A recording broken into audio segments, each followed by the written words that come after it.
మనకి ప్రాబ్లమ్స్ వస్తూ ఉంటాయి కదా. ప్రాబ్లమ్స్ వచ్చినప్పుడు అమ్మ ఇది సాల్వ్ అయ్యింది, ఇప్పటి నుంచి హ్యాపీగా ఉండొచ్చు అని అనుకునే లోపే ఏదో ఒక ప్రాబ్లం అన్నమాట.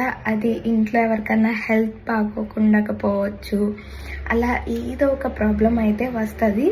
ఇంకా లైఫ్లో ఏంటంటే ప్రాబ్లమ్స్ పోయినాయి ఇంకా మనం హ్యాపీగా ఉండొచ్చు అని అస్సలు అనుకోవడానికి లేదు. కొన్ని రోజులు హ్యాపీనెస్, కొన్ని రోజులు అయితే ప్రాబ్లమ్స్ వస్తూ ఉంటాయి. అవైతే మనం డేర్ చేసి ఎదుర్కోక తప్పదు. అలా ఎదుర్కొన్న రోజే మనలో మనకి కాన్ఫిడెంట్ అయితే చాలా బాగా పెరుగుతుంది.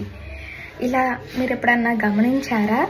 మనకి ప్రాబ్లమ్స్ రాకూడదు అని అనుకుంటాం, కానీ ఏమన్నా ప్రాబ్లమ్స్ వచ్చినప్పుడు వాటిని మనం ఎదుర్కొని సాల్వ్ చేసిన తర్వాత మనకొచ్చే ఆనందం అంతా ఇంత కాదు. ఏమంటారు? నిజమే కదా?